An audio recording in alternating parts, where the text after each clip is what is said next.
Hello बच्चों, कैसे हो आप सब। आज अपन स्टार्ट करने वाले हैं RBSE board chapter wise PYQ series में चैप्टर नंबर 2 क्लास 12 केमिस्ट्री में, जो कि है अपना इलेक्ट्रोकेमिस्ट्री। जैसा कि अपन इस सीरीज में क्या करते हैं, जो चैप्टर वाइज पीवाईक्यू करते हैं, करीब 11 ईयर्स के मैं पीवाईक्यू आपको इस वीडियो में कराऊंगा इस चैप्टर से रिलेटेड। तो स्टार्ट करते हैं अपन बोर्ड एग्जाम 2013 से। तो देखो क्वेश्चन क्या है कि write the Nernst equation for Daniell cell at equilibrium condition and derive the relation between E not cell and K C. E not cell और के सी के बीच में रिलेशन अपन को डिराइव करना, ये 2 मार्क्स का आपके क्वेश्चन आया था। तो सबसे पहले अपन को फर्स्ट हाफ पे फोकस करते हैं, जो कि है नॉन्स्ट इक्वेशन लिखनी है डैनियल सेल की एट इक्विलिब्रियम। तो सबसे पहले अपन नॉन्स्ट इक्वेशन लिखते हैं डैनियल सेल के लिए। तो E cell E not cell minus R T 2f L N Z N plus 2 और नीचे क्या है सी यू प्लस 2। अगर इस एल एन की जगह लॉग लगाएंगे तो यहाँ 2.303 लिख सकते हैं आगे। अब इक्विलिब्रियम कंडीशन पर क्या होगा, कोई नेट आयंस मूवमेंट नहीं होगा, इसलिए ई सेल कितना हो जाएगा 0। तो अपन को इक्विलिब्रियम कंडीशन पे लिखनी है, इसलिए अपन ई सेल की जगह क्या पुट कर देंगे, 0 पुट कर देंगे। तो अगर यहाँ 0 पुट कर दूंगा और फिर इसको इस तरफ टर्न मतलब ट्रांसफर कर दूंगा, तो क्या आ जाएगा E not cell equal to R T upon 2f L N Z N plus 2 C U plus 2 आ जाएगा। अब अगर एल एन की जगह लॉग लगाएंगे तो 2.303 आ जाएगा। ये अपने क्या हो जाएगी, इक्वेशन हो जाएगी किसके लिए, नॉन्स्ट इक्वेशन हो जाएगी, वो भी डैनियल सेल के लिए इक्विलिब्रियम पे। दूसरा अपन को एक रिलेशन निकालना है ई नॉट सेल और के सी के बीच में, तो उसको समझते हैं। देखो एक इक्वेशन लेते हैं ए प्लस बी और एन ई इलेक्ट्रॉन का ट्रांसफर हो रहा है और ये प्रोडक्ट बन रहा है। तो पहले अपन ई सेल लिखते हैं। ई सेल कैसे लिखते हैं, E cell E not cell minus 2.303 R T N F. N की जगह पर वो नंबर ऑफ इलेक्ट्रॉन लिखते हैं जो कि ट्रांसफर होता है। जैसे डैनियल सेल के केस में अपन ने यहां पर क्या लिखा था, 2 लिखा था, क्योंकि वहां 2 इलेक्ट्रॉन का ट्रांसफर हो रहा था। लॉग ऊपर लिखते हैं प्रोडक्ट की कंसंट्रेशन, नीचे लिखते हैं रिएक्टेंट की कंसंट्रेशन। ठीक है। अब इक्विलिब्रियम पर ई सेल कितना हो जाएगा 0, और इक्विलिब्रियम पे ये जो वैल्यू होगी वो किसके बराबर हो जाएगी, इक्विलिब्रियम कांस्टेंट पे। तो ई की जगह 0 लिख देंगे, ई सेल ऐसे कैसे, ये उस तरफ ट्रांसफर हो जाएगा, तो ये आ जाएगा 2.303 आर टी की जगह वो, और इस पूरे की जगह अपन क्या लिख सकते हैं, के सी इक्विलिब्रियम कांस्टेंट। तो ये इक्वेशन आ गई।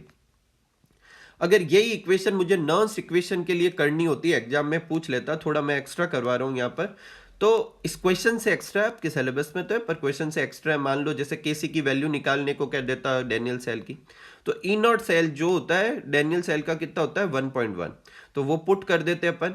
और देखो यहाँ पर इन 2.303 आर टी और इन सबको सॉल्व करेंगे तो ये आ जाएगा, और लॉग के सी की जगह के सी।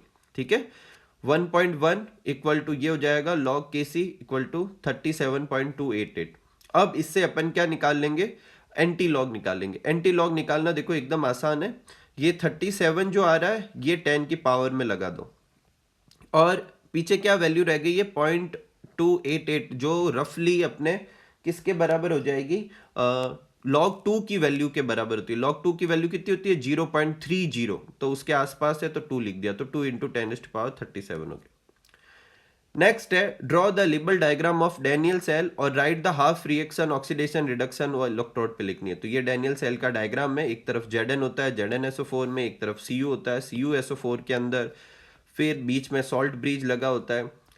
एनोड पर कौन सी रिएक्शन होती है, हमेशा ऑक्सीडेशन, तो Zn जो है Zn प्लस 2 में कन्वर्ट हो जाएगा, और कैथोड पे रिडक्शन होता है Cu प्लस 2, 2 इलेक्ट्रॉन लेके Cu बना लेगा। नेक्स्ट है अपने बोर्ड एग्जाम 2013 के सप्लीमेंट्री का पेपर। ये जो क्वेश्चन है इस पैटर्न के बहुत सारे क्वेश्चन आते हैं, आप अच्छे से समझें। कोलराउस लॉ और उसके ऊपर जितने भी न्यूमेरिकल बेस्ड है उसकी एप्लीकेशन पे सबसे इंपॉर्टेंट टॉपिक है आपके इस चैप्टर का। तो देखो अपन को क्या दे रखा है, लेमडा नॉट को अपन कहते हैं लिमिटिंग मोलर कंडक्टिविटी, उसकी वैल्यू दे रखी है सोडियम के लिए, सल्फेट के लिए, और अपन को कह रहा है कि किसके लिए निकालनी है, Na2SO4 के लिए, और किस लॉ से ये निकाल रहे हो उस लॉ को भी लिखना है अपन को। तो देखो Na2SO4 ये अपन कोलराउस लॉ से निकालेंगे। तो सबसे पहले अपन कोलराउस लॉ समझ ही लेते हैं। कोलराउस लॉ क्या होता है, limiting molar conductivity of an electrolyte can be represent as the sum of individual contribution of anion and cation. मतलब किसी की मोलर कंडक्टिविटी निकालनी हो तो उसमें कैटायन की मोलर कंडक्टिविटी और एनायन की मोलर कंडक्टिविटी का सम करना है। एक आगे ये न्यू क्या लिखा हुआ है, तो कैटायन के नंबर, और इधर क्या लिखना है, एनायन के नंबर। तो जैसे अपन को किसका निकालना है, Na2SO4 का, तो Na2SO4 में पहले दिखेंगे कैटायन कौन सा है, Na+, और कितने बनेंगे, Na2 है तो 2 Na+ बनेंगे, इसलिए आगे 2 लिख दिया। और कौन सा है, SO4-, ये लिख दिया। अब मेरे को इसकी भी वैल्यू दे रखी है क्वेश्चन में, पुट कर दी, इसकी भी वैल्यू दे रखी है, पुट कर दी, आंसर आ गया। इस पैटर्न के न्यूमेरिकल और भी बन सकते हैं।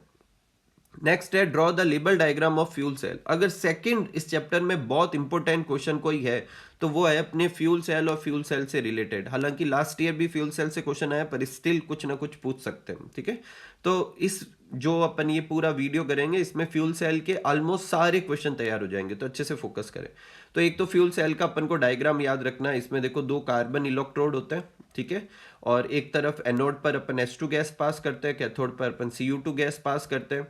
बीच में इलेक्ट्रोलाइट ले रखा होता है, एक्वस इलेक्ट्रोलाइट जो बेस का ले लेते हैं, और साइड प्रोडक्ट के फॉर्म में H2O निकलती।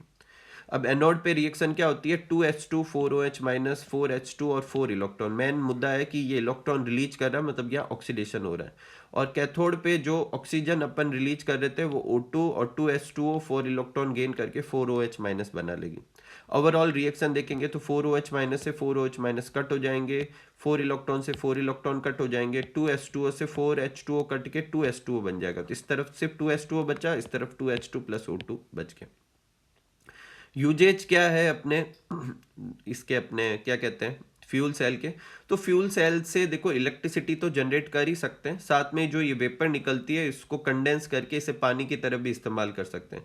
तो अपोलो स्पेस प्रोग्राम था, इसमें फ्यूल सेल का इस्तेमाल इलेक्ट्रिसिटी जनरेट करने के लिए तो किया ही गया था, साथ में ड्रिंकिंग वाटर जनरेट करने के पर्पज से भी किया गया। नेक्स्ट है बोर्ड एग्जाम 2014।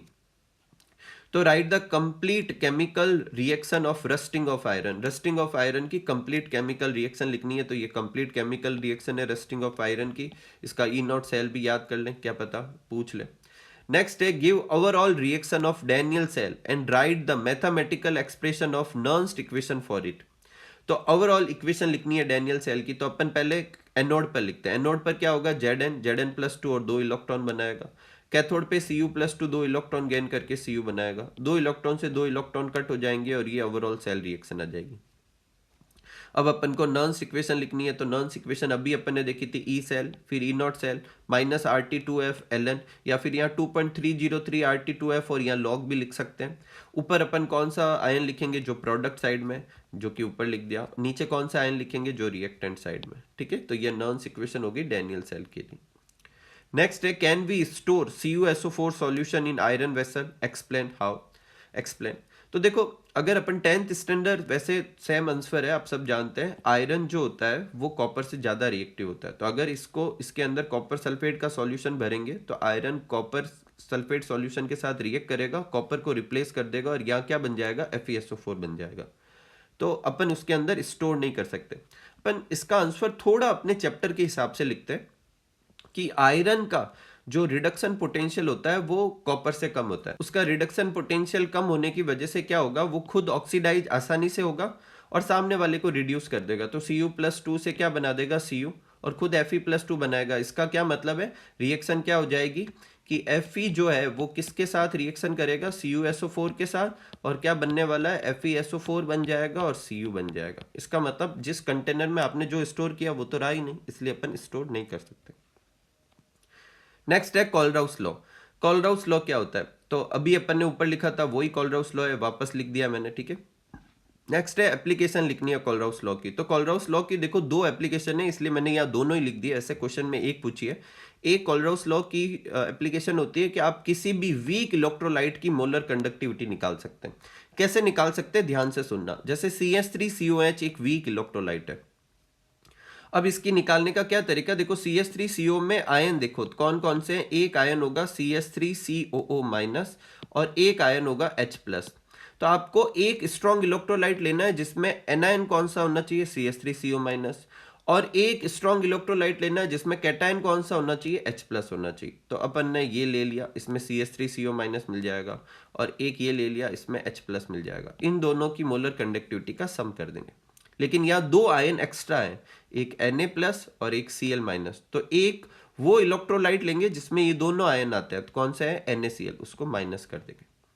एकदम सिंपल सा है, ठीक है। जैसे मान लो कि Ab क्या होगा, समझने के लिए समझा रहा हूँ, अच्छे सुनना। जैसे Ab एक वीक इलेक्ट्रोलाइट है और इसके लिए अपन को करना है, तो एक तो स्ट्रॉन्ग इलेक्ट्रोलाइट लेंगे जिसमें A होना चाहिए, मान लो Ac है जिसमें A है, और एक लेंगे जिसमें B होना चाहिए, मान लेते हैं कि अपन ने लिया है Db, ठीक है, जिसमें B है।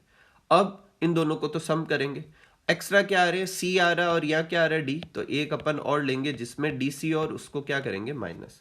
तो एक तो अपन ने CH3CONa लिया, ये क्यों लिया, क्योंकि इसमें CH3CO- था। एक अपन ने HCl लिया, HCl क्यों लिया, क्योंकि उसमें H था। एक अपन ने NaCl क्यों लिया, क्योंकि उसमें वो दोनों आयन थे जो एक्स्ट्रा थे, और उसको माइनस करेंगे, बाकी दोनों को प्लस करेंगे। इस पे अभी न्यूमेरिकल आगे भी आएंगे। दूसरा, इस पे भी न्यूमेरिकल इस चैप्टर में, इस वाले वीडियो में अपने को करेंगे, बोर्ड में भी आ रखे हैं और भी आ सकते हैं, कि डिग्री ऑफ डिसोसिएशन और डिसोसिएशन कांस्टेंट निकाल सकते हैं। तो अल्फा का फॉर्मूला λm/λ0m, और के का फॉर्मूला C∝² 1 - अल्फा। तो जब भी के निकालना है, पहले अल्फा निकाल लेंगे इस फॉर्मूले से, और फिर ये फॉर्मूला लगा देंगे। नेक्स्ट है write the Faraday's law of second law of electrolysis. तो अपन को यहाँ फेराडे का सेकंड लॉ लिखना है, मैं लिखना भूल गया, आप बुक में से फेराडे का जो सेकंड लॉ होता है वो यहाँ पर नोट कर लीजिएगा, ठीक है। नेक्स्ट है draw the label diagram of SHE। SHE का आपको लेबल डायग्राम बनाना है। SHE का डायग्राम भी बहुत अच्छा क्वेश्चन है, पूछा जा सकता है। इसकी कैथोड और एनोड की रिएक्शंस भी पूछी जा सकती है। तो ये SHE है जिसकी फुल फॉर्म है सिंपल हाइड्रोजन इलेक्ट्रोड। इसमें प्लेटिनम का एक वायर लेते हैं जो कि इनर्ट इलेक्ट्रोड की तरह बिहेव करता है, मतलब जो इसमें रिएक्शन में पार्टिसिपेट नहीं करेगा, वो सिर्फ करंट पास करवाएगा। तो यहाँ पर हाइड्रोजन गैस पास की जाती है स्टैंडर्ड कंडीशन पे, और यहाँ पर H का कोई सॉल्यूशन लेते हैं, जैसे HCl H2SO4 कुछ भी ले सकते हैं, ठीक है। तो ये SHE का डायग्राम। नेक्स्ट अपने क्वेश्चन है लिमिटिंग मोलर कंडक्टिविटी दे रखी है Mg+2 और Cl-। ये अभी मैंने ऊपर जो क्वेश्चन कराया था उसी पैटर्न का है। तो अपन कैसे निकालेंगे MgCl2 की, पहले इसमें आयन देखेंगे कौन कौन सा होता है, एक Mg+2 और एक Cl-। Cl- कितने बनेंगे, 2, तो उसके आगे 2 लिख दिए। Mg+2 कितना बनेगा, 1 ही, तो उसके आगे 1 ही लिख दिया। इन दोनों की वैल्यू दे रखी है, अपन पुट कर देंगे और सॉल्व कर लेंगे, ठीक है, कोई तकलीफ नहीं। नेक्स्ट है बोर्ड एग्जाम 2016। इसमें एक क्वेश्चन है कि रजिस्टिविटी दे रखी है conductivity of cell filled with. अब एक्चुअल में देखो, इस क्वेश्चन को समझाता हूँ। इस तरह का क्वेश्चन आपकी बुक में एक एग्जाम्पल भी दे रखा है, तो अपने बुक के अगर अपन एग्जाम्पल सारे अच्छे से करते हैं तो आप सारे क्वेश्चन कर सकते हो। तो देखो एक्चुअल में यहाँ पर दो तरह के सॉल्यूशन है। एक देखो है 0.15 मोल लीटर, तो एक यहाँ पे लिख दिया 0.15 मोल पर लीटर का, और एक सॉल्यूशन है 0.02, तो ये अपन ने इधर लिख दिया। अब क्वेश्चन में जो जो रीडिंग अपन को जिस जिस चीज की दे रखी होगी उनके नीचे लिखेंगे। तो 0.15 वाले का क्या दे रखा है, रेजिस्टेंस दे रखा है, ये अपन ने रेजिस्टेंस लिख दिया। और लास्ट में इसका कंडक्टिविटी भी दे रखी थी, तो कंडक्टिविटी लिख दी, कोई तकलीफ नहीं। अब 0.02 वाले की देखते हैं। 0.02 वाले की अपन को रेजिस्टेंस दे रखा है और पूछ रहा है कि इसकी कंडक्टिविटी निकालो। तो देखो एक सेल के लिए सेल कांस्टेंट सेम रहता है, तो अपन क्या करेंगे, इस सॉल्यूशन का इस्तेमाल करके सेल कांस्टेंट निकालेंगे, और फिर इस वाले में पुट करके अपन के निकालेंगे। तो जो कंडक्टिविटी का फॉर्मूला होता है x/r, तो x कैसे निकाल सकते हैं, k/r। k भी दे रखा है इस सॉल्यूशन का, r भी दे रखा है, इससे x निकल जाएगा। और ये x इस वाले फॉर्मूले में पुट कर देंगे वापस, या r कौन सा पुट करेंगे, इसका पुट करेंगे, तो k भी किसका आ जाएगा, इसका, ठीक है। तो एकदम सिंपल सा है। बुक में एक और न्यूमेरिकल है हूबहू ऐसा, प्रैक्टिस के लिए उसको भी मिला सकते हो। नेक्स्ट है कंडक्टिविटी दे रखी है। देखो कंडक्टिविटी किसकी दे रखी है, ये कंसंट्रेशन दे रखी है, अपन ने कंसंट्रेशन लिख दी। उसके बाद ये कंडक्टिविटी दे रखी है, अपन ने कंडक्टिविटी भी लिख दी। और कह रहा है डिसोसिएशन कांस्टेंट निकालो, और λ0m भी दे रखा है, वो भी अपन ने लिख दिया, ठीक है। तो अभी मैंने कहा था आपको जब भी डिसोसिएशन कांस्टेंट निकालना है जिसका फॉर्मूला होता है ये, तो पहले आपको क्या निकालना पड़ेगा, अल्फा। और अल्फा निकालने के लिए मुझे दो वैल्यू चाहिए, एक λm की चाहिए, λ0m की चाहिए। तो λ0m तो क्वेश्चन में दे रखा है, अगर नहीं दे रखा होता तो अपन कोलराउस लॉ से निकालते। और λm अपन को नहीं दे रखा, अगर ये नहीं दे रखा होता तो अपन इस फॉर्मूले से निकालेंगे। इस पर और भी न्यूमेरिकल मिलेंगे आज ही के वीडियो में। तो यहाँ पर 1000 पुट करेंगे, यहाँ पर के मतलब कंडक्टिविटी की वैल्यू पुट करेंगे या कंसंट्रेशन पुट करेंगे। तो ये पुट कर दी, ये सब अपन को क्वेश्चन में दे रखी थी, तो लैम्डा एम निकल गया। एक बार लैम्डा एम निकल गया तो अपन अल्फा निकाल लेंगे। किस फॉर्मूले से? ऊपर लैम्डा एम जो कि अपन ने कैलकुलेट किया, नीचे लैम्डा नॉट एम जो कि क्वेश्चन में दे रखा था, अल्फा निकल गया। एक बार अल्फा निकल गया तो इस फॉर्मूले में पुट करके अपन के ए भी निकाल लेंगे। ठीक है, नेक्स्ट है बोर्ड एग्जाम 2017। सबसे पहला क्वेश्चन अगेन रिपीट हुआ है, कॉलराउस लॉ लिखना है, ये थर्ड टाइम आ रहा है तो कॉलराउस लॉ लिख देंगे। सेकंड है हाफ सेल रिएक्शन लिखनी है, किसकी? डैनियल सेल की, वो भी सिर्फ किसकी? जो कैथोड पे होती है। तो कैथोड पे रिडक्शन होती है तो रिडक्शन वाली रिएक्शन लिख देंगे। एनोड पे कौन सी होती है? Zn+2 में बदलता है। नेक्स्ट है write the name of metal used in sacrifice electrode. Sacrifice electrode basically क्या होता है कि जो कोरोजन होता है आयरन का, उसे प्रिवेंट करने के बहुत सारे मेथड में से एक मेथड होता है सेक्रीफाइस मेथड। उसमें क्या करते हैं, आयरन को आयरन से ज्यादा रिएक्टिव मेटल से कोट कर देते हैं। तो यहाँ पर जिंक का इस्तेमाल करते हैं, जिंक आयरन से ज्यादा रिएक्टिव होता है, या ऐसा कह सकते हैं इसका रिडक्शन पोटेंशियल कम होता है। रिडक्शन पोटेंशियल कम होने से यह आसानी से ऑक्सीडेशन खुद देगा, तो Fe के बदले ये खुद ऑक्सीडेशन दे देगा, और यही वजह है कि ये खुद को कोरोड करेगा और Fe को क्या करेगा? सेव करेगा। ठीक है, सेकेंड क्वेश्चन जो है उसमें Na, HCl, CH3COH इन सब की मोलर कंडक्टिविटी दे रखी है और अपन को इसकी निकालनी। तो सबसे पहले इसमें से डिसाइड करेंगे कि वीक इलेक्ट्रोलाइट कौन सा है। तो ये स्ट्रॉन्ग इलेक्ट्रोलाइट है, ये स्ट्रॉन्ग इलेक्ट्रोलाइट है, और ये स्ट्रॉन्ग इलेक्ट्रोलाइट है, ये वीक है। तो इसके लिए कॉलराउस लॉ लिख देंगे। ठीक है, अब इसमें से देखो CH3CO किस में? इसमें इसको, और H किस में? इसमें HCl में। तो इन दोनों को तो प्लस करेंगे, और Na और Cl एक्स्ट्रा थे उसको माइनस कर देंगे। ठीक है, कुछ टीचर डायरेक्ट इसका भी लिखवा देते हैं, वो भी तरीका सही है, कोई तकलीफ नहीं है। अब जिस जिसकी वैल्यू दे रखी है वो पुट कर देंगे, पीछे एक की वैल्यू नहीं होगी वो अपन निकाल लेंगे सॉल्व करके। नेक्स्ट है बोर्ड एग्जाम 2017 सप्लीमेंट्री। पहला क्वेश्चन था right the SI unit of molar conductance. Basically ये मोलर कंडक्टिविटी की ही वैल्यू पूछ रहा है। ठीक है, यहाँ एक्चुअल में मोलर स्पेसिफिक कंडक्टेंस होना चाहिए, जो कि मोलर कंडक्टिविटी होती है, उसकी अपन यूनिट लिख देंगे। मोलर, खाली मोलर कंडक्टेंस किसी को मेरे से ऐसे हो कि भाई सर ऐसा तो नहीं, कंडक्टेंस अलग होता है। मोलर कंडक्टेंस, वैसे कंडक्टेंस और कंडक्टिविटी अलग होता है, लेकिन जब मोलर कंडक्टेंस पूछे तो वो मोलर कंडक्टिविटी ही है। नेक्स्ट है write the half cell reaction of cathode and anode taking place of fuel cell. तो फ्यूल सेल के कैथोड और एनोड अभी अपन ने ऊपर किया था, कैथोड और एनोड में क्या क्या रिएक्शंस थी वो लिख दी अपन ने, फुल सेल की भी लिखी थी। तो ये अगेन रिपीट क्वेश्चन है। नेक्स्ट देखो, इस पैटर्न के क्वेश्चन भी बहुत इंपॉर्टेंट बनते हैं, इसको अपन समझते हैं। देखो इसमें आपको एक सेल रिप्रेजेंटेशन दे रखा होगा और साथ में उसका ई नॉट सेल दे रखा होगा, और सेल रिप्रेजेंटेशन में जो अपने आयंस होंगे उनके ब्रैकेट में उनकी कंसंट्रेशन दे रखी होगी, और आपको पूछेंगे कि ई सेल निकालो। तो अपन ई सेल निकालने से पहले अपन एक रिएक्शन लिखेंगे। रिएक्शन कैसे लिखेंगे, ध्यान सुनो। इस तरफ होता है एनोड, तो इस तरफ वाले जो आयन है Mg से Mg+2 बनाएंगे। देखो Mg से क्या बना है, Mg+2। और इस तरफ होता है कैथोड, उसमें उल्टा करेंगे, Ag+ से Ag बनाएंगे। तो रिएक्टेंट के साइड में कौन कौन से लिखेंगे, ये और इसको लिखेंगे, और प्रोडक्ट के साइड में इसको और इसको लिख देंगे। लिख दिया। अब Ag के आगे सर आपने 2 क्यों लगाया? तो Ag के आगे 2 लगाने का कारण यह है कि Mg जो है वो 2 इलेक्ट्रॉन रिलीज करेगा, जबकि Ag सिर्फ 1 इलेक्ट्रॉन गेन कर सकता है, इसलिए 2 कर दिया। अब अपन ई सेल का फॉर्मूला लिखेंगे। ई नॉट सेल अभी अपन ने देखा था -RT, नीचे 2F क्यों किया? क्योंकि 2 इलेक्ट्रॉन की लेन देन हो रही है, इसलिए 2 लगा दिया। Ln ऊपर कौन सा आयन लिखते हैं, जो प्रोडक्ट साइड में होता है, नीचे कौन सा लिखते हैं, जो रिएक्टेंट साइड में होता है। रिएक्टेंट के आगे 2 लगा होता है, इसलिए पावर 2 लगा दी। ठीक है, और जब अपन इसे लॉग में बदलेंगे तो पहले 2.303 RT आएगा, उस सबको सॉल्व करके याद रख सकते हो 0.059/2। ई नॉट सेल की वैल्यू दे रखी है क्वेश्चन में लॉग। अब Mg+2 की वैल्यू कितनी थी, देखो ब्रैकेट में दे रखा है 1, और Ag+ की कितनी है 0.1, उसकी वैल्यू पुट कर देंगे। ठीक है, पुट कर दी। अब देखो इधर आगे मैं थोड़ा समझा देता हूँ। ऊपर 1 है, नीचे 0.1 है, तो 0.1 को अपन क्या लिख सकते हैं, 1 × 10⁻⁻1, या खाली 10⁻⁻1 लिख सकते हैं। फिर उसका स्क्वायर है तो क्या हो जाएगा, 10⁻⁻2 हो जाएगा। ऊपर जाएगा तो क्या हो जाएगा, 10⁻+2 हो जाएगा। अब 10⁻+2 है, 10⁻+2 का लॉग लेना है तो 2 आगे आ जाएगा, और log 10 की वैल्यू 1 होती है तो 2 बच जाएगा। ठीक है, 2 से 2 कट हो जाएगा, इसको अपन माइनस कर देंगे, आंसर आ जाएगा। नेक्स्ट है अपने फ्यूल सेल की डेफिनेशन लिखनी है अपन को।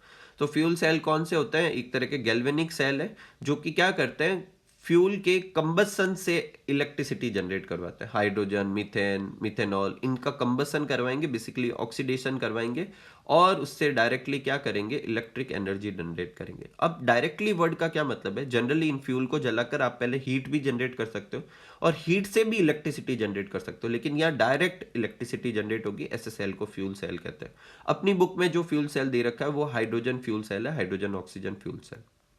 नेक्स्ट देखो, एक क्वेश्चन आ रखा है, to determine the conductivity of ionic solution a direct current is passed instead of alternating current. आपके बोर्ड के पेपर में एग्जैक्ट यही क्वेश्चन आ रखा है, मैंने डबल चेक किया है, लेकिन एक्चुअल में इसका उल्टा सही होता है। कंडक्टिविटी करने के लिए आप बुक रीड करेंगे तो अल्टरनेटिंग करंट का इस्तेमाल करते हैं, डायरेक्ट का नहीं करते।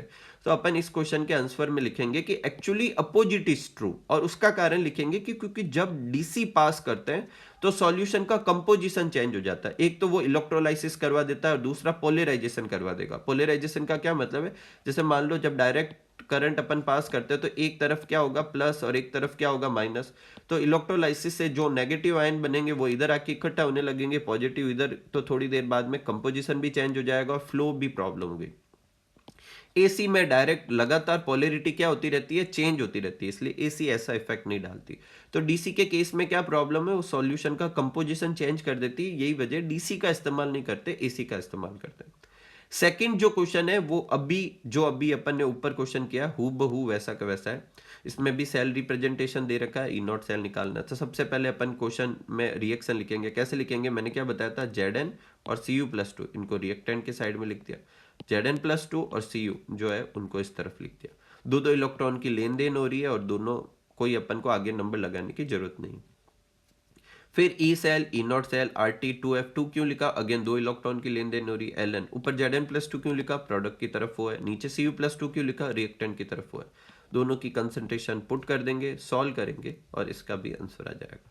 यहाँ पर भी मैं ये लॉग वाला सॉल्व बता देता हूँ। देखो ऊपर है 10⁻⁻1 और नीचे है 10⁻⁻2, क्योंकि 0.001 था, ठीक है।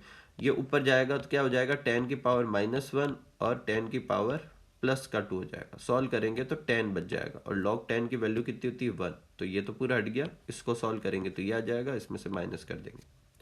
नेक्स्ट है बोर्ड एग्जाम 2018, उसमें एसएचई का डायग्राम लेबल करना है। एसएचई का डायग्राम अपन पहले बना चुके हैं, इसलिए वापस मैंने यहाँ नहीं करा है। दूसरा है फ्यूल सेल बेटर होते हैं अदर सेल से, उसके दो रीजन लिखने हैं। तो एक तो फ्यूल सेल में जो इलेक्ट्रिसिटी प्रोडक्शन की एफिशिएंसी होती है वो 70% होती है, लेकिन यही अगर इन फ्यूल सेल में जो फ्यूल इस्तेमाल कर रहे हैं उससे थर्मल प्लांट्स पहले इससे हीट जनरेट करें और फिर इलेक्ट्रिसिटी जनरेट करें तो एफिशिएंसी होती है 40%। तो एफिशिएंसी फ्यूल सेल की ज़्यादा होती है। दूसरा, फ्यूल सेल में कोई पॉल्यूशन नहीं होता, जबकि अपन किसी भी चीज़ को जलाते हैं तो क्या होगा, पॉल्यूशन होगा। तो ये दो एडवांटेज है फ्यूल सेल के, ठीक है। नेक्स्ट अपने क्वेश्चन है, a solution of CuSO4 electrolysed for 20 minute with a current of 1.5 ampere, calculate the mass of copper deposited at cathode. तो कैसे निकालेंगे, इसको निकालने के लिए अपन फैराडे का फर्स्ट लॉ इस्तेमाल करते हैं, फर्स्ट और सेकंड दोनों को साथ में कर सकते हैं। आप ये फॉर्मूला याद कर लो, W इक्वल टू क्या होता है, EIT/F, जहाँ E अपन को क्या पुट करना है, इक्विलेंट वेट पुट करना। इक्विलेंट वेट कैसा होता है, जिस चीज की बात कर रहे हैं उसका मॉलिक्यूलर वेट और उसकी वैलेंसी फैक्टर से डिवाइड करना। तो कॉपर का वेट होता है 63.52, आप 63 याद रह जाए तो आप उससे भी पुट करके निकाल सकते हो, और नीचे 2 से डिवाइड करेंगे। 2 से क्यों डिवाइड करेंगे, क्योंकि Cu से Cu+2 बनता है, तो उसकी वैलेंसी फैक्टर कितना हो गया, 2।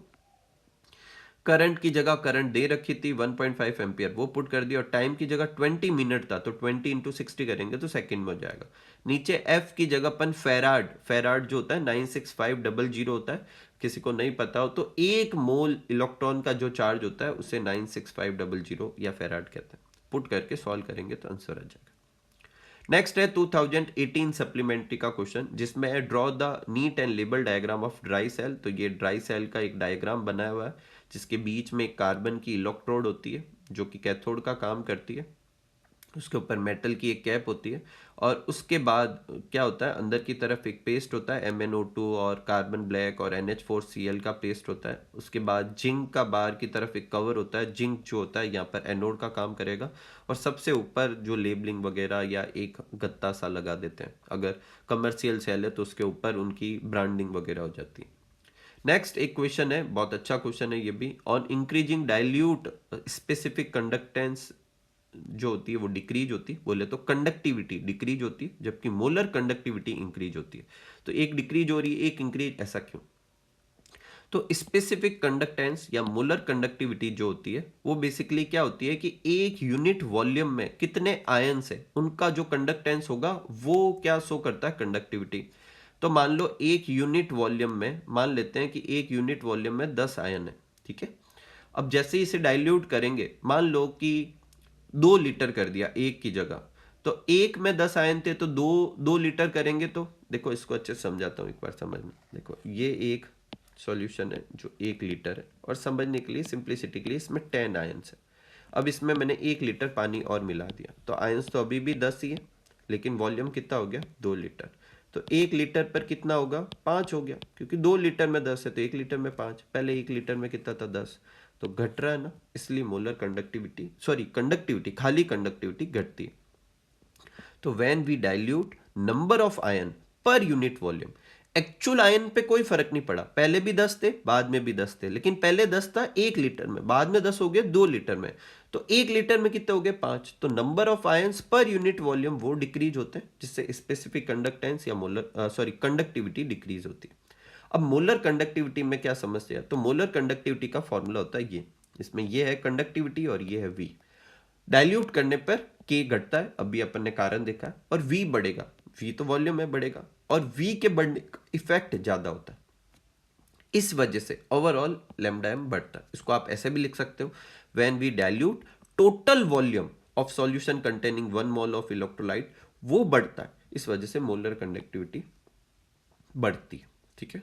नेक्स्ट अपने क्वेश्चन है, एक इलेक्ट्रोकेमिकल सेल दे रखा है, उसमें कह रहा है कि वो सेल Zn और Ag से बना हुआ है, उनके स्टैंडर्ड रिडक्शन पोटेंशियल अपन को दे रखे हैं, और अपन को कुछ चीज़ों के आंसर लिखना है। सबसे पहली चीज आपको ये समझनी है कि जो आपको क्वेश्चन में वैल्यू दे रखी हो वो स्टैंडर्ड रिडक्शन पोटेंशियल कह के ही देनी चाहिए। अगर वो कहता है कि ये वैल्यू स्टैंडर्ड ऑक्सीडाइजिंग पोटेंशियल की है, जैसे मान लो कह दे कि स्टैंडर्ड ऑक्सीडाइजिंग पोटेंशियल की वैल्यू है 0.34, मान लो ऐसे कह दे, वो आपको उसको क्वेश्चन को करने से पहले उसकी स्टैंडर्ड रिडक्शन पोटेंशियल निकाल लेना है। कैसे निकालेंगे, जो ये वैल्यू दे रखी होगी उसका साइन चेंज कर देंगे, माइनस में तो प्लस में कर देंगे, प्लस में तो माइनस में कर देंगे, ठीक है। अब इस क्वेश्चन में अच्छा क्या है, पहले से स्टैंडर्ड रिडक्शन पोटेंशियल ही है। अब इसमें से जिसका स्टैंडर्ड रिडक्शन पोटेंशियल ज्यादा होगा उसे अपन कैथोड लेंगे, जिसका कम होगा उसे एनोड लेंगे। तो इन दोनों में से कम वैल्यू कौन सी है, ये वाली। तो ये वाली वैल्यू किसकी है, Zn की, इसलिए Zn जो होगा वो एनोड होगा। तो पहले अपन को एनोड और कैथोड के नाम लिखने थे, तो Zn जो हो जाएगा वो एनोड हो जाएगा, मैंने यहाँ पे लिखना भूल गया, ठीक है।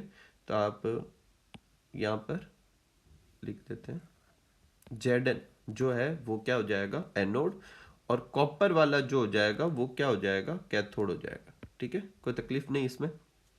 कैसे चूज किया, क्योंकि Zn का स्टैंडर्ड रिडक्शन पोटेंशियल कम था इसलिए उसे एनोड बना दिया, इसका ज्यादा था उसे कैथोड बना दिया। फिर है कि ई नॉट सेल निकालो। ई नॉट सेल कैसे निकालते हैं, कैथोड में से एनोड का पोटेंशियल माइनस करना है। कैथोड का कितना दे रखा था 0.80, माइनस लिखा, और एनोड का कितना दे रखा है 0.76, माइनस का माइनस माइनस प्लस हो गया, ये आंसर हो गया। लास्ट कह रहा है कि सेल रिप्रेजेंटेशन लिखो। तो अभी अपन ने बहुत सारे सेल रिप्रेजेंटेशन से क्वेश्चन किए थे, तो बीच में एक लाइन बनाते हैं जिसको क्या कहते हैं, सॉल्ट ब्रिज। इस तरफ एनोड का रिप्रेजेंटेशन लिखते हैं, इस तरफ कैथोड का लिखते हैं। तो एनोड पे कौन था, Zn, तो Zn+2 में कन्वर्ट हुआ। सर ऐसा क्यों किया, एनोड पे हमेशा ऑक्सीडेशन होता है, तो Zn से Zn+2 बना दिया, और कैथोड पे रिडक्शन तो Ag+ से Ag बना दिया। इस तरफ एनोड का माइनस, इस तरफ प्लस, ठीक है। आप चाहो तो इसके ब्रैकेट में Zn के ब्रैकेट में S, और इसके ब्रैकेट में Aq, इसके ब्रैकेट में वापस Aq, और इसके ब्रैकेट में वापस S, ये भी लिख सकते हैं, ठीक है।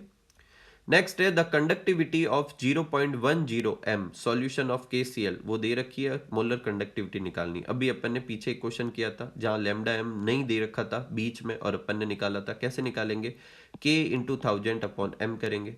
K की वैल्यू दे रखी है 1000 की जगह 1000, m की भी वैल्यू दे रखी है 0.10, तो पुट कर देंगे, सॉल्व कर लेंगे, आंसर आ जाएगा। यूनिट अच्छे से याद रखें, मोलर कंडक्टिविटी की यूनिट क्या होती है? Siemens centimetre square mole inverse. Siemens metre square mole inverse भी हो सकता है, लेकिन क्योंकि क्वेश्चन में ग्राम सेंटीमीटर इनवर्स था तो मैंने इधर भी सेंटीमीटर ही लिख दिया। नेक्स्ट अपने क्वेश्चन है right any two factor which affect the conductance of electrolysis. तो मैंने सारे लिख दिया, कौन कौन से अफेक्ट करता है? Nature of electrolyte, size of ion, concentration and dilution और टेम्परेचर। नेक्स्ट है कोरोजन एक इलेक्ट्रोकेमिकल फिनोमेना है, एक्सप्लेन करो। तो मैंने इसे अच्छे से एक्सप्लेन किया है। कोरोजन भी एक अच्छा क्वेश्चन है, ध्यान से सुनना, जितने भी क्वेश्चन है यहाँ सब लिखे हुए हैं, मतलब सारा मटेरियल जो याद करना वो यहाँ लिखा हुआ है। तो देखो, जैसे मान लो कि ये आयरन का ऑब्जेक्ट है और यहाँ मान लो वाटर की एक ड्रॉप है, तो पहले इन दोनों में से कोई एक स्पॉट जो होगा वो एनोड की तरह बिहेव करेगा। एनोड की तरह बिहेव करेगा तो वहाँ आयरन क्या करेगा? Fe+2 में कन्वर्ट होकर 4 इलेक्ट्रॉन बना देगा। ठीक है, ये इलेक्ट्रॉन दूसरे स्पॉट पे चले जाएंगे। दूसरे स्पॉट पे मतलब जैसे ये मान लो अपना दूसरा स्पॉट था, तो दूसरे स्पॉट पे ये आयंस और वहां से आसपास से ऑक्सीजन और 4H+। अब ये 4H+ कहाँ से आया उसको अभी समझते हैं। ये रिएक्ट करके ये बना देगा। अब 4H+ का क्या सीन है इसको समझते हैं। देखो, ये आयरन का ऑब्जेक्ट था, ये ऊपर वाटर की ड्रॉप थी, तो इसमें क्या था? H2O था। तो आसपास की सराउंडिंग से CO2 जो होती है वो इसके साथ रिएक्ट करके H2CO3 बना लेती है। H2CO3 एक क्या होता है? एसिड, और वो क्या रिलीज करता है? H+। ठीक है, तो एनोड किसने? एक स्पोर्ट ने, दूसरा स्पोर्ट कैथोड का काम करेगा। एनोड पर Fe+2 में कन्वर्ट होगा, कैथोड पे O2 जो कि सराउंडिंग से आएगी। H+ मैंने अभी बताया किससे आएगा? H2CO3 से, और इलेक्ट्रॉन जो कि इस तरफ से आ रहे हैं उससे रिडक्शन हो जाएगा। ये ओवरऑल सेल रिएक्शन है। तो पूरे कोरोजन को अपन इलेक्ट्रोकेमिकल रिएक्शन के तौर पे समझा पा रहे हैं, इसलिए ये इलेक्ट्रोकेमिकल प्रोसेस है। नेक्स्ट है बोर्ड एग्जाम 2020 का, कि फैराडे का फर्स्ट लॉ लिखो। तो the amount of chemical reaction which occur at any electrode during electrolysis is directly proportional to the quantity of electricity pass through electrolysis. कि एक electrode पर कितनी क्वांटिटी डिपॉजिट होगी, बोले तो उसे अपन वेट समझ लेते हैं। ठीक है, जो इलेक्ट्रॉन जो डिपोजिशन होगा वो, और वो किस पे डायरेक्टली प्रोपोर्शनल करेगा? क्वांटिटी ऑफ इलेक्ट्रिसिटी, बोले तो चार्ज पे। तो W प्रोपोर्शनल क्या हो जाएगा? चार्ज। प्रोपोर्शनल का साइन हटाएंगे, Z आएगा जो कि इलेक्ट्रोकेमिकल इक्विवेलेंट है, और इलेक्ट्रोकेमिकल इक्विवेलेंट की जगह पर अपन E/96500 लिख सकते हैं, जो कि अभी अपन ने क्वेश्चन में लिखा था। Q की जगह IT लिख सकते हैं। क्यों लिख सकते हैं? क्योंकि I इक्वल टू क्या होता है? करंट क्या होता है फिजिक्स में आप पढ़ते हैं? Charge upon time. तो चार्ज इक्वल टू क्या हो जाएगा? I/T। तो W का फॉर्मूला क्या हो गया? Z/I/T। Z की जगह मैंने अभी बताया क्या रख सकते हैं? इक्विवेलेंट वेट, और उसकी जगह नीचे F बोले तो 96500 और IT, और इसी से अभी अपन ने एक न्यूमेरिकल सॉल्व किया था। ठीक है, नेक्स्ट है इफ द वैल्यू, अगेन ऐसे क्वेश्चन पहले भी आ रखे हैं अपन को। ये अपन पहले इक्वेशन बना लेंगे, अभी जस्ट अपन ने किया था वहां सिर्फ रीडिंग चेंज थी। जिसकी वैल्यू दे रखी है अपन पुट कर देंगे, और जिस एक की निकालनी है निकाल लेंगे। ठीक है, नेक्स्ट है write the chemical reaction take place on the anode of calcium nickel storage cell. अब मेरी बात ध्यान से सुनना, ये एग्जाम है 2020 का। 2020 में RBSE की अलग से बुक लगती थी, मतलब NCERT नहीं थी, कोई और बुक थी, और उसमें कैडमियम निकल सेल के एनोड की और कैथोड की अलग अलग रिएक्शंस भी दे रखी थी। लेकिन NCERT में कैडमियम निकल स्टोरेज सेल की सिर्फ ओवरऑल रिएक्शन दे रखी है। तो अब मैं वहाँ वो वाली रिएक्शन लिखवा सकता था, लेकिन अब तो आएगी नहीं, क्योंकि अपने बुक में तो सिर्फ ओवरऑल रिएक्शन दे रखी है, इसलिए मैंने यहाँ ओवरऑल रिएक्शन लिख दी है। आप वो याद कर लें। ठीक है, ये कैडमियम और ये उसकी ओवरऑल रिएक्शन है, कैडमियम निकल की, अच्छे से याद कर ले। उसमें अपनी बुक में सिर्फ डायग्राम और सिर्फ ओवरऑल रिएक्शन ही दे रखी। नेक्स्ट है 2020 सप्लीमेंट्री का ऑलमोस्ट सारे क्वेश्चन, मतलब जितने क्वेश्चन है सिर्फ बोर्ड के पेपर से ये कर सकते थे। यही आप इंपोर्टेंस समझे बोर्ड पेपर्स की। देखो पहला था कोलराउस लॉ, अपन ने प्रीवियस ईयर के मतलब अगर किसी बच्चे ने 2020 तक प्रीवियस ईयर के क्वेश्चन मिलाए होंगे तो ये आ रखा है। दूसरा है केमिकल रिएक्शन लिखनी है कैथोड पर डेनियल सेल की दोनों रिएक्शन प्रीवियस ईयर में आ रखी है। और तीसरा क्वेश्चन है कि मोलर कंडक्टिविटी दे रखी है और अपन को डिग्री ऑफ डिसोसिएशन निकालना है, ऐसा अपन ने क्वेश्चन कर रखा है, अपन ने के भी निकाला था उसका। तो एक्चुअल देखे तो सारे पैटर्न के क्वेश्चन पहले आ रखे हैं, इसलिए आप बोर्ड क्वेश्चंस को अच्छे से करें।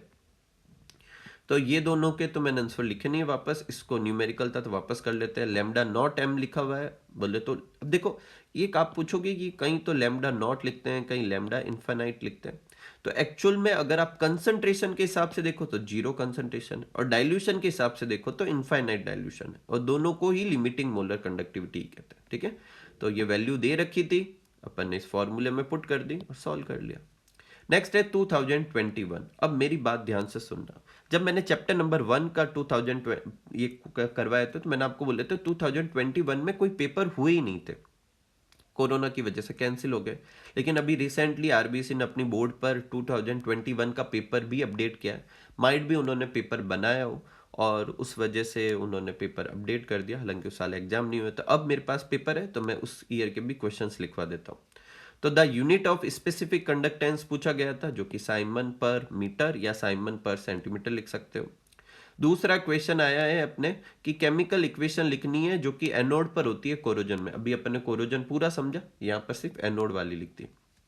एक अपन को देखो ये अच्छा क्वेश्चन है जो मैंने अभी न्यूमेरिकल कराते समय भी बताया था, स्टैंडर्ड रिडक्शन पोटेंशियल दे रखा है और वो कह रहा है स्टैंडर्ड ऑक्सीडाइजिंग पोटेंशियल बताओ।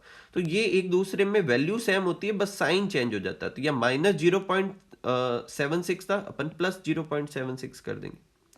एक क्वेश्चन और है कि कंडक्टिविटी, अगेन ये भी पहले आ रखा है, मोलर कंडक्टिविटी निकालने का क्या फॉर्मूला होता है, कंडक्टिविटी नीचे मोलरिटी पुट कर दो, दोनों क्वेश्चन में दे रखी थी, पुट करके सॉल्व कर लो। नेक्स्ट है राइट द केमिकल, अगेन इसका ये इसके ऑप्शन में आया था इस साल। तो है केमिकल इक्वेशन लिखो, कोरोजन की कौन सी, कैथोड वाली, ये कैथोड वाली रिएक्शन लिख दी। अगेन क्या दे रखा है, मैग्नीशियम का स्टैंडर्ड रिडक्शन पोटेंशियल दे रखा है और पूछ रहा है ऑक्सीडाइजिंग, तो साइन चेंज कर देंगे बस। और फिर एक न्यूमेरिकल दे रखा है जिसमें अपन को देखो यहाँ कंसंट्रेशन दे रखी है, रेजिस्टेंस दे रखा है, और क्या पूछ रहा है सेल कांस्टेंट बताओ, और क्या अपन को पता करने को कह रहा है कंडक्टिविटी दे रखी है।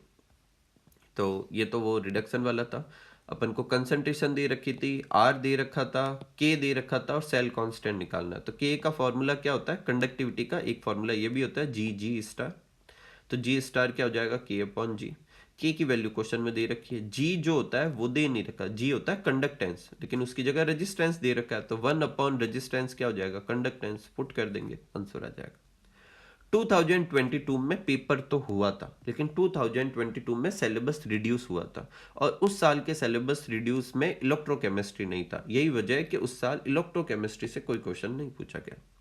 लास्ट एंड फाइनल पेपर है अपने 2023 का, उसमें एक एमसीक्यू आया था जिसमें Zn+2 Cu+2 की कंसंट्रेशन दे रखी है और वो कह रहा है इलेक्ट्रोड पोटेंशियल बताओ। तो बेसिकली ये स्टैंडर्ड कंडीशन दे रखी है, तो डेनियल सेल का स्टैंडर्ड पोटेंशियल बताना है जो कि कितना होता है 1.1।